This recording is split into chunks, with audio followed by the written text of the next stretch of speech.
తర్వాత ధర్మరాజు గారు అసలు జ్వరం అనేటటువంటిది లోకంలో ఎలా పుట్టింది, దయచేసి నాకు తెలియచేయవలసింది అని అడిగారు. ఆయన అనేకమైన ప్రశ్నలు అడిగాడు. ఎన్ని రకాల ప్రశ్నలు అడిగినా అన్నింటికీ వెంటనే జవాబు చెప్పగలిగినటువంటి సమర్థత కలిగిన భీష్మాచార్యుడు మహానుభావుడు అక్కడ ఉన్నాడు కాబట్టి ఇన్ని ప్రశ్నలకి జవాబు చెప్పాడు.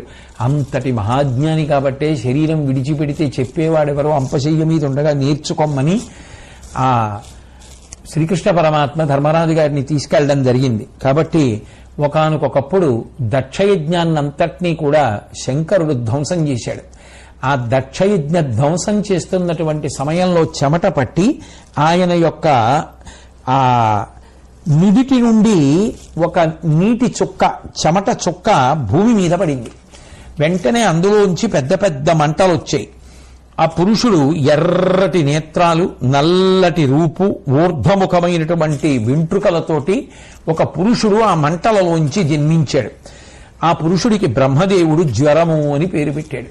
పెట్టి పరమశివుణ్ణి ఉద్దేశించి, చంద్రశేఖర, ఈ పురుషుడు లోకమంతటా వ్యాపిస్తే జీవులు తట్టుకోలేవు, కాబట్టి ఈ జ్వరాన్ని ఒక్కొక్క ప్రాణికి ఒక్కొక్క చోట ఉంచితే ఆ బాధని తట్టుకోగలుగుతాయి. జ్వరం అంటేనే బాధ, కాబట్టి దీన్ని నువ్వు అట్లా వ్యవస్థ చేయవలసింది అని అడిగాడు.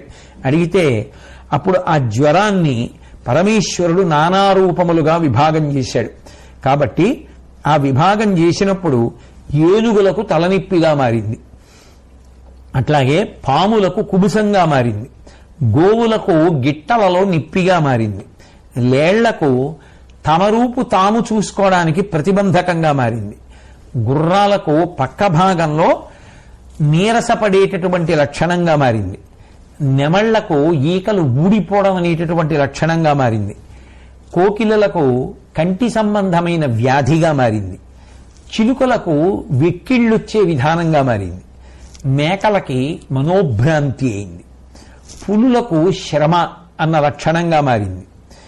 అలాగే మనుష్యుల దగ్గరికి వచ్చేటప్పటికీ చనిపోవలసినటువంటి సమయంలోనూ పుట్టేటటువంటి సమయంలోనూ కూడా ఆవహించేటటువంటి ఒక బాధతో కూడుకున్న విధానంగా మారింది. కాబట్టి ఈ విధంగా ఈ దుఃఖస్వరూపమైంది జ్వరం.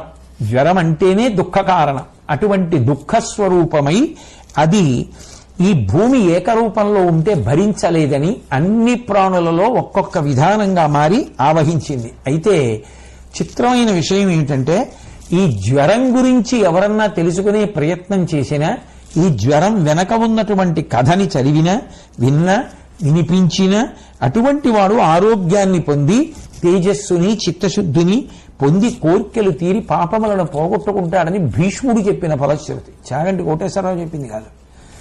భీష్ముడు అంపశయ్య మీద పడుకుని ధర్మరాజు గారికి చెప్పినటువంటి ఆ జ్వర సంబంధమైన వృత్తాంతంలో